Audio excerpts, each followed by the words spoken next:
My name is Margaret. I was 28 years old. My husband's name was William. He was 30 years old. We lived in a small stone cottage in a quiet English village. This happened in 1847. I worked part-time at the village library. I helped children read books. William worked for a trading company in London. He travelled often for his job. Sometimes he was gone for days. Sometimes he was gone for a week. I always missed him when he travelled, but I trusted him.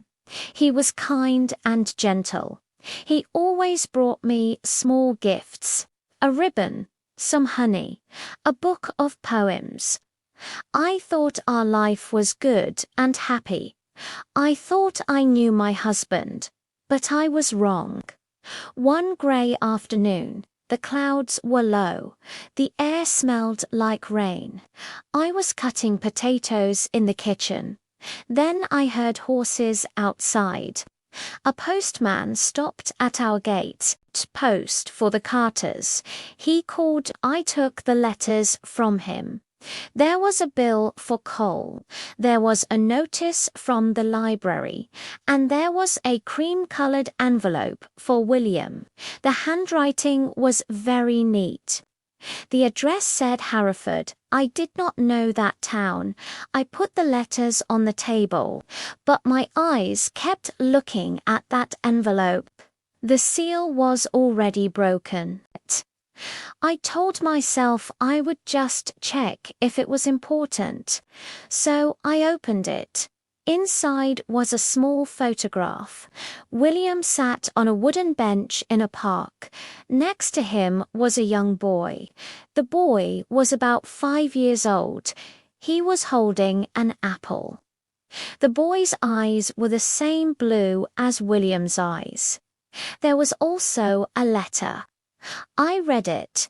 Dear William, Thomas misses you. Please come to Hereford this Sunday.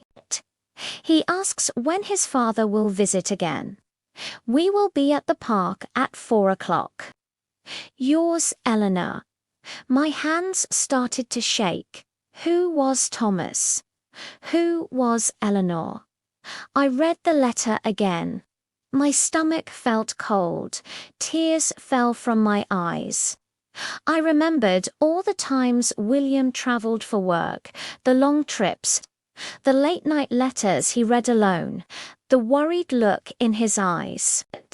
I always thought he was worried about his job. I never thought something was wrong. That night, William came home. His coat smelled of rain and smoke. He kissed my cheek. He smiled. I'm home, he said. I could not smile back. My mind was full of the letter. We ate dinner in silence. Then I stood up. I put the letter in front of him. He froze. His fork stopped moving. You opened my post? He asked quietly. Yes, I said. Who is Thomas? Who is Eleanor? His shoulders dropped. He looked away. Margaret, I should have told you, he said. Thomas is my son. My heart stopped. Your son, I whispered. Yes, and Eleanor is his mother. He told me everything. He met Eleanor before he met me. They were together, but then they broke up. Later, she wrote to him. She said she was pregnant. I stared at him. I could not speak. I sent her money, he said. I visited sometimes. I told no one, not my parents, not my friends, and not you. I shook my head. I could not believe it. I thought I could keep that life separate, he said. Then I met you. I fell in love with you. I never wanted to hurt you. You lied to me every day, I said. You built our marriage on a lie. He reached for my hand, but I pulled away. "Margaret, you are my heart," he said softly. I looked at him. I felt angry and hurt. "And what about Thomas? Does Eleanor know about me?" "No," he said. "She thinks I only travel for work." I thought of the little boy. He was waiting for his father. He did not know about me. "You need to go to your son," I said firmly. "Please, Margaret, go," I said. He packed his things slowly. His hands were shaking. At the door, he turned around. "I love you," he said softly. I said nothing. The door closed behind him. I sat down and cried.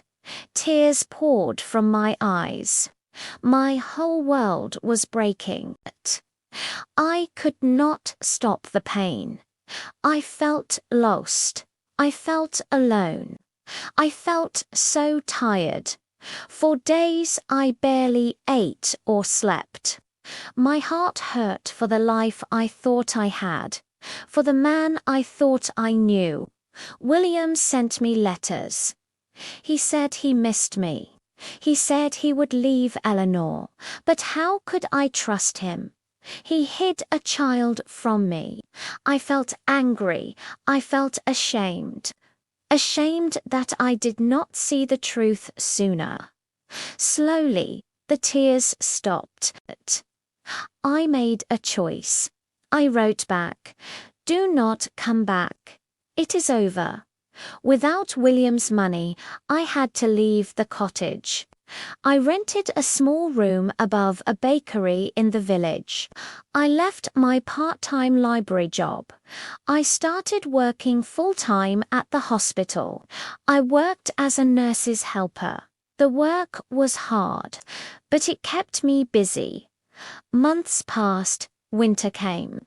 The hills were covered in snow. One cold afternoon, I was walking home. At the end of the lane, I saw William. He was holding the hand of a small boy. It was Thomas. William looked older. He looked tired. Our eyes met. His eyes were full of sorrow. I gave him a small, sad smile. Then I walked past him. I did not look back. That night, I sat by the window. I watched the snow fall. My heart was broken, but I was still here. I had survived. I was stronger.